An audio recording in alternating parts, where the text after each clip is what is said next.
relentless with his pressure here. That cardio is just such a weapon. Outstanding championship fight. No one will stop me from getting my hand raised. Colby, welcome back to TNT Sports. It's always a pleasure to be in your company, sir. How are you? I'm doing great. Thanks for having me back. It's always a pleasure to join and talk to you. We've got to talk about the drip, man. We've got to get straight in. We're going to talk the fight, of course, but I've got to talk about the jacket. I've got to talk about the chain. Talk me through the get-up today for the media. Yeah, so the get-up, I'm trying to make the UFC great again, the UFC welterweight division great again, but this is my man Donald Trump's, we got his mugshot on the back. Yeah, see that? People don't see that. Get a good look at that. And then I went to his house, had him sign it, personalized sign. So, this is my Make America Great Again suit, and it's the greatest suit I've ever worn. Thankful for Luigi Girardi, the greatest Italian suit maker in the history of suits, and he made this for me, and then he had a painter, Mr. E, who designed this and put this thing together, and it's the most beautiful suit I've ever worn. I don't think I could ever lose wearing a suit like this. So then, of course, I got my Chaos chain, some chains, my Rolex. So styling and profiling, man, just like Ric Flair. Listen, I've spoken to so many fighters over the years when they talk about putting on a nice suit or putting on a certain item of clothing that gets their head focused, lasered in to a fight week. Is that a similar story for you? It's all part of the preparation for what comes on Saturday? Yep, that's exactly right. What comes on Saturday is serious business. So if you want to do serious and big business, you need to look like that. I need to look like I'm ready to do this serious and big business for the UFC. So I feel great. I'm wearing probably a couple $100,000 suit now that Trump signed it. He's the most famous person on planet Earth, and he'll be at the fight Saturday. So I feel good, I look good, and I'm going to perform good on Saturday night. How does that make you feel? How does that make you feel that the former president, maybe even future president, comes to watch you perform? Man, it's truly surreal and just so humbling to have the most famous person on planet Earth come support me. I'm his biggest fan. He'll never have a bigger fan than me. I love Trump more than anything. What he's done in business, what he's done in politics. He saved our country, He kept inflation low. He kept our borders secure. He kept everybody safe in this country. He cared about our military, which I care about so much. And he just did so much for this country that we don't have anymore. Now we see inflation rising. Borders are wide open. Now we're sending money to Ukraine. Now we're sending money here. We don't care about America anymore. So God bless President Trump for what he's doing. I'm so thankful he's coming out. Who's Leon bringing out from England on Saturday night? Is he bringing out anybody? We don't have a president. I don't think the Prime Minister's coming. The royal family's not coming? Don't think the royal family. What about Paddington the Bear? maybe Paddington Bear will rock up. Maybe. What about the Spice Girls? I like it. When you think about this and where you're currently at, and cast your mind back to when you started this journey as a teenage boy doing your thing. Yeah.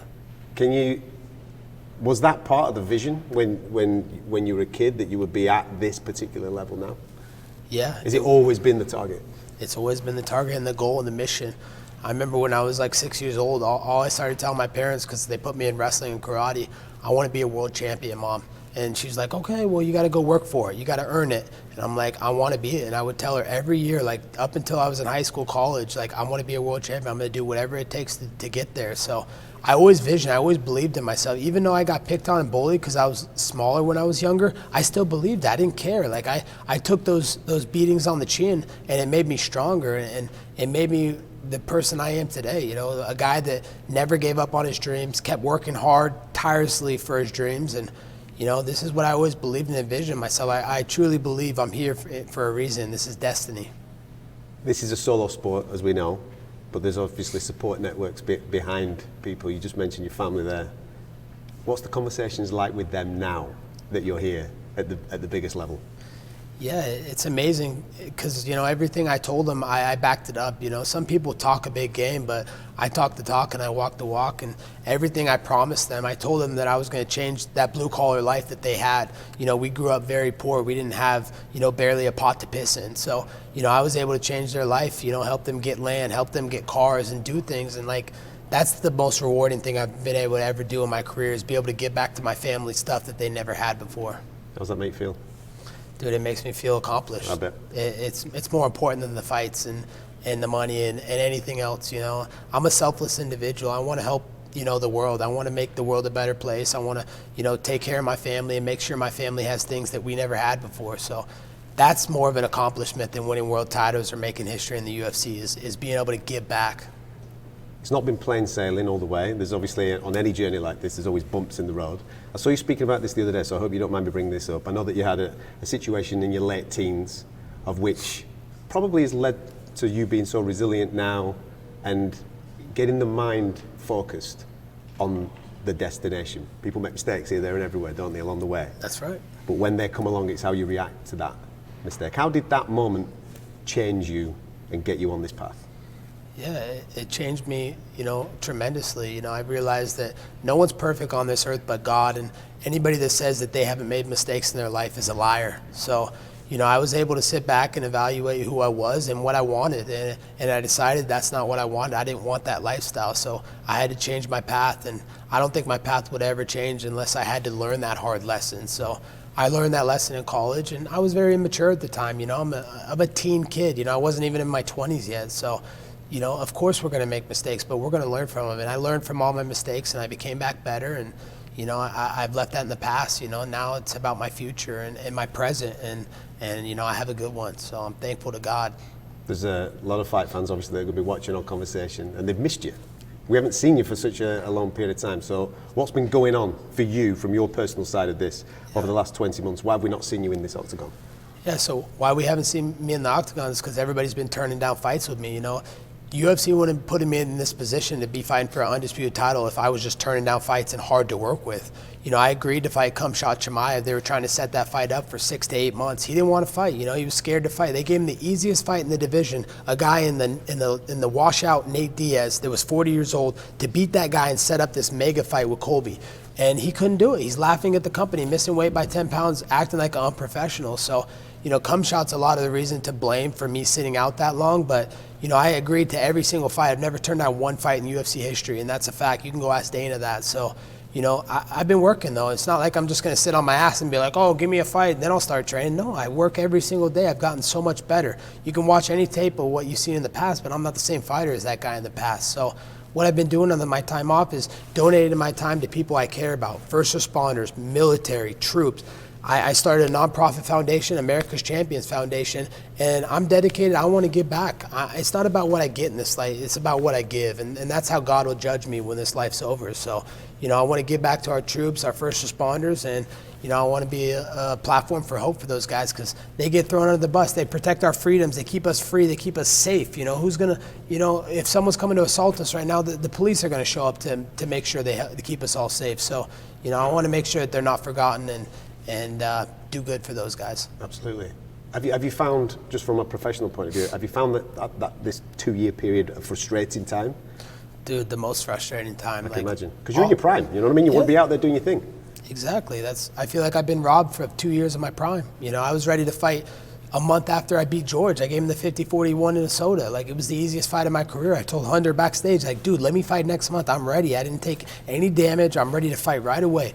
Give me the biggest and best fights. I'm not demanding a certain fight. Just give me the biggest and best fights. This is a publicly traded company. It's a multi-billion-dollar publicly traded company. So I want to do the biggest and best business for this company because I love this company. I'm a company man. So whatever you see fit, Hunter, let's do it. But those guys turned me down, and so now we're here with Leon for the undisputed title. For the undisputed title, and that leads me on nicely. It's your third attempt at that undisputed title. What did you learn from the first 2 attempts? Yeah, I learned a lot from the first 2 attempts. I just learned that, you can't leave it in the judges or the ref's decision. The first fight, I really feel like I got screwed by Mark Goddard. He made some egregious calls, some bad calls, kicked him in the liver, he called a nut shot, the eye poke, the just multiple fouls that shouldn't have been fouls. I got screwed. It was a Las Vegas screw job. So, I think now I've just grown, I've matured a lot from those losses, and I don't feel like they were losses, especially the fight in Madison Square Garden. The second fight with Usman, I feel like I beat him. Every fan said that on the way out. Hey, we thought you won rounds 3, 4, and 5. So, I thought I had that fight. So maybe we settle, our trilogy down the line. But, it matured me as a person. It showed I'm human. We can make mistakes, but what people love in America is the underdog story and how you face adversity in the eyes. So now I get to face adversity, and I get to see Leon Saturday night, and we'll decide who the best welterweight on earth is. What challenges does he bring you on Saturday? He's got some challenges. I would say the biggest challenge, honestly, is the cheating he does in the octagon. there's no doubt about it. If you watch the last fight he had with Usman in the UK, he had like 7 or 8 fouls. I mean, there was a compilation on Twitter the other day, him poking him in the eyes, grabbing the fence multiple times, grabbing the gloves multiple times. These are facts. You don't get mad at me because I'm stating facts. This is true. He's always looking for a way to bend the rules and cheat a little bit. So I think that's my biggest concern, is that he's going to be grabbing the fence, poking my eyes, and low blows and stuff like that. So I prepared for it accordingly, and I hope I see the best Leon on Saturday night. Given what happened in the first 2 attempts for the title, do you feel that you've got to take it out of the judges' hands, out of the referee's hands? You've got to put it in Colby Covington's hands?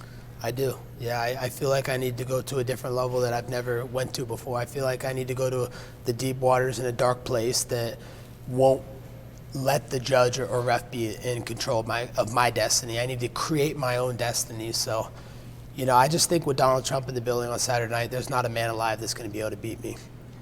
If you pull this off on Saturday night, you will join only one other fighter in the UFC. And when I say that, I mean people who have attempted to become champion on their 3rd occasion and been successful. The only other person to be able to have done that is BJ Penn. So you're on the verge of history if you could pull this off on Saturday night. That'd be awesome, man. I made a lot of history in this company. First and only fighter to go to the White House. Bringing a president out to the fight, the first family out to fights, setting strikes record in this company, beating Hall of Famer after Hall of Famer, champion after champion. So it'd be a great another history-filled night, and the fans are in for a treat. It's going to be 2 fighters in their prime, fighting for the highest glory in this company, the greatest company on God's green earth, and it's going to be amazing. I promise you, I'm bringing a show, and I hope Leon's ready. And finally, what would it mean to you to be the champion? It would mean everything. There's nothing more that Colby Chaos Covington wants than to be undisputed champion, and Colby gets what Colby wants. So I'm bringing everything I have Saturday night. No stones were unturned. I went the extra mile this training camp. I'm healthy. I feel good. You're gonna see a different version of myself than you've ever seen in years past. Colby, enjoy the week, sir. Thank you, sir. Thanks for having me.